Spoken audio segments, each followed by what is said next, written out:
Salam sejahtera Malaysia. Denyut nadi suara rakyat bergema di channel ini. Sebelum kita mulakan berita pada hari ini, jangan lupa tekan butang subscribe, like dan share. Sila tinggalkan komen anda. Denyut nadi suara rakyat terus bergema di channel ini. Salam sejahtera Malaysia, denyut nadi suara rakyat bergema di channel ini. Sebelum kita mulakan, saya ingin sekali lagi mengucapkan terima kasih, jutaan, bilion terima kasih kepada anda semua yang sudah menekan butang subscribe, like dan share. Dan bagi kamu yang belum tekan butang subscribe, saya mohon supaya semua dapat membantu saya, membantu channel ini, sarangi untuk kita menjadi channel yang besar, berpengaruh, boleh sampai kepada telinga Perdana Menteri kita yang amat berhormat, Datuk Seri Anwar Ibrahim, dan kita boleh menjadi satu tempat, wadah untuk rakyat bersuara, menyuarakan aspirasi, permintaan, minta bantuan ke, pertolongan ke, dan sebagainya daripada kerajaan dan mereka yang terlibat, terkait, terbabit. Okey. Setelah selesai semua Menteri Kabinet diumumkan oleh Yang Berhormat Perdana Menteri. Semua menteri dan timbalan menteri sudah diumumkan, sudah dipersembahkan kepada Agung dan mengangkat sumpah. Memang ada beberapa orang yang kecewa. Antaranya Larry Seng, iaitu Presiden untuk Parti Bangsa Malaysia, yang ternyata kecewa kerana di dalam Kabinet Anwar Ibrahim tidak ada wakil daripada parti itu. Terkini Syed Saddiq pula tiba-tiba membuat keputusan yang agak mengejutkan dan profesional. Saya perlu puji dululah Syed Saddiq. Syed Saddiq kerana dia tetap tabah, tenang, walaupun mungkin dia mau juga kalau dia boleh ataupun ada wakil daripada parti dia yang boleh menjadi wakil di dalam Kabinet Datuk Seri Anwar Ibrahim. Tapi ternyata tiada. Syed Saddiq akhirnya berkata ada hikmah mudah tak dilantik ke kabinet. Saya fikir betul lah. Tenang saja Syed Saddiq. Masih panjang perjalanan politik kamu. Ahli Parlimen Muar iaitu Syed Saddiq Syed Abdul Rahman berkata, dia menghormati keputusan Perdana Menteri iaitu Datuk Seri Anwar Ibrahim yang tidak memasukkan walaupun seorang pun wakil muda di dalam kabinetnya. Presiden muda itu mengucapkan tahniah kepada menteri dan juga timbalan menteri yang telah dilantik. Selain berkata ketiadaan muda di dalam Kabinet Anwar ada hikmahnya. Katanya sejujurnya, saya rasa ada hikmah muda tidak dimasukkan ke dalam kabinet. Ia tidak memisahkan kita dengan rakyat, memberikan ruang dan peluang yang lebih besar untuk kita, membawa suara rakyat di dalam dan juga di luar parlimen, katanya. Tambahnya lagi, tidak ada tembok kuasa yang memisahkan muda dengan rakyat. Bagi saya, ada hikmah juga.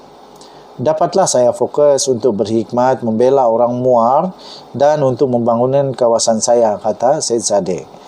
Tambahnya lagi, saya juga dapat fokus untuk bersihkan nama saya di dalam mahkamah. Kata bekas Perdana Menteri dan juga bekas Menteri Belia dan Sukan itu pada hantaran video di media sosialnya. Pada Oktober yang lalu, Syed Saddiq yang juga bekas Ketua Pemuda Bersatu telah diperintahkan untuk membela diri oleh mahkamah bagi 4 pertuduhan jenayah yang dikaitkan dengan dana parti yang berjumlah 1.12 juta ringgit Malaysia. Tarikh perbicaraannya ialah pada 22 hingga 24 Februari, 13 dan 14 Mac serta 10 hingga 14 April tahun depan. Okey, so saya respect dengan Syed Saddiq ni sebab dia profesional, dia tenang saja, dia anggap semua ada hikmah. Jadi tahniahlah diucapkan kepada Syed Saddiq yang menang juga pilihan raya dibanding dengan parti itu Pejuang. Terus terang je lah. Dibandingkan dengan Pejuang yang satu pun tak menang, lebih baik Syed Saddiq ada lagi menang. Pejuang langsung tiada menang. Sama ada di PRN kah, PRK kah, PRU kah, Pejuang tak ada menang, tapi Syed Saddiq ada menang. Jadi sebenarnya Syed Saddiq lebih baik sekarang ini daripada Pejuang. Lucu juga. Okey, tahniah diucapkan. Aku respect dengan Syed Saddiq yang tetap tenang. Harap dia terus bertenang dan betul bersihkan nama daripada apa-apa masalah. Kalau tidak bersalah, saya fikir mahkamah akan beri keputusan tidak bersalah. Pertama. Kedua, bagus, tahniah, kerana Syed Saddiq sedar bahawa dengan tidak banyaknya tugas dia di parlimen, maka dengan itu dia ada banyak masa dia untuk fokus kepada tempat dia. Denyut Nadi Suara Rakyat bergema di channel ini. Kita jumpa lagi. Bye-bye. Salam sejahtera Malaysia. Denyut Nadi Suara Rakyat bergema di channel ini. Tuan-tuan dan puan yang dihormati sekalian, sebelum saya teruskan, saya mohon bantuan daripada anda semua untuk tekan butang subscribe, like dan share. Sila komen juga untuk mendapatkan berita terkini setiap hari. Tuan-tuan dan puan yang dihormati sekalian, kita berimpian untuk channel ini menjadi channel yang cukup besar, berpengaruh, menjadi suara bagi rakyat untuk sampai ke telinga Perdana Menteri Yang Amat Berhormat Perdana Menteri. Kerana itu, saya mohon pertolongan untuk tekan butang subscribe, like, share dan komen. Okey, tuan-tuan dan puan yang dihormati sekalian, saya ingin mengulas satu artikel atau laporan ataupun kenyataan daripada seorang ahli politik ternama di Malaysia ini. Tidak lain dan tidak bukan adalah ahli Majlis Pimpinan Tertinggi MPT Bersatu, iaitu Saifuddin Abdullah, yang menyatakan kekesalannya tindakan Ketua Menteri Haji Jinor yang meninggalkan parti itu bersama semua wakil rakyat bersama pada hari ini beramai-ramai. Dan katanya juga tidak akan menyebabkan Bersatu berkubur di Sabah. Okey, sampai di sana saya ingin ulas dulu. Pertama, tuan-tuan dan puan yang dihormati sekalian, pertama, memang secara moralnya, etikanya, apa yang dilakukan oleh Ketua Menteri Sabah itu memang agak mengguris hati Bersatu. Tetapi secara lebih besar, beyond the horizon, kalau kita fikir secara mendalam, apa yang dilakukan oleh Ketua Menteri Sabah ini sangat-sangat perlu. Walaupun mungkin kelihatan dari segi etika memang menyedihkan bagi Bersatu, tetapi Ketua Menteri Sabah Haji Jinor perlu untuk menepikan, untuk menghilangkan sentimen rasa kesian itu. Kerana apa yang lebih penting adalah untuk mempertahankan hak-hak rakyat negeri Sabah. Kerana itu tindakan Ketua Menteri Sabah ini perlu dipuji. Sebenarnya bagi saya perlu dipuji. Kenapa perlu dipuji? Dia sanggup untuk menerima apa juga tomahan, kejian, apa-apa sajalah, semata-mata untuk memastikan bahawa rakyat Sabah akan terus dapat dibela sesuai dengan Perjanjian Malaysia 63 atau MA 63. Kerana itu, tuan-tuan dan puan yang dihormati sekalian, tindakan Ketua Menteri Sabah ini sebenarnya melihat kepada keperluan negeri Sabah sekarang ini, yang ada peluang sangat besar di bawah kepimpinan Yang Amat Berhormat Perdana Menteri Datuk Seri Anwar Ibrahim. Negeri Sabah ada satu peluang besar untuk mendapatkan hak mereka semula melalui pentadbiran Yang Amat Berhormat Perdana Menteri. Tetapi itu semua hanya dapat dimudahkan lagi dengan mereka menyokong Anwar Ibrahim. Kerana Datuk Seri Anwar Ibrahim memberikan sudah kata-kata dan janji dia bahawa salah satu yang akan diambil perhatian dan akan diuruskan secara secepat yang mungkin adalah tentang berkenaan dengan MA 63. Pertama. Kedua, saya ingin mengulas semula apa yang dikatakan oleh Saifuddin tentang Bersatu tidak akan terkubur di Sabah. Pada pendapat saya setuju Bersatu mungkin tidak akan berkubur. Tetapi Bersatu tidak akan menang lagi di Sabah. Bersatu tidak akan menang lagi di Sabah. Kenapa? Kerana sekarang Sabah, Borneo, Sarawak, ada satu sentimen untuk membentuk satu blok, nama dia Blok Borneo. Kalau memang sudah ada di dalam perjuangan baru ini namanya Blok Borneo, maka dengan itu nantinya yang akan kuat tidak tertanding lagi di Sabah ini adalah Blok Borneo Original Local Sabah, seperti Lokal Sarawak. GPS sekarang ini hampir mustahil untuk kalah di Sarawak. Dan begitulah yang berlaku dengan GRS. Apabila GRS ini menjadi 100% lokal, hampir pasti sukar untuk dikalahkan. Apatah lagi kalau tiba-tiba benar betul berlaku, yaitu warisan pun turut bersama dalam GRS memang hebat.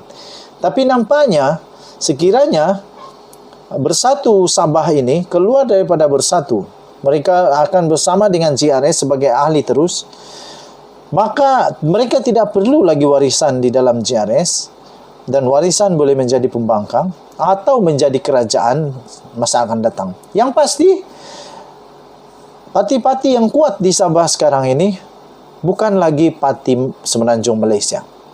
Malahan UMNO Barisan Nasional di Sabah juga sangat-sangat tidak kuat sekarang. Ditambah lagi dengan sentimen terbaru ini, yaitu sentimen untuk membentuk Blok Borneo, saya fikir Barisan Nasional dan UMNO juga bakal akan menerima tempias dengan sentimen baru, dengan sifat kekitaan, sifat kenegerian itu. Sifat ini sebenarnya bukan tentang resis, bukan, tetapi tentang bagaimana untuk menyatakan rakyat Borneo, rakyat Sabah dan Sarawak mahu supaya Malaysian Agreement 1963 itu dihormati dan dikembalikan kepada yang sepatutnya.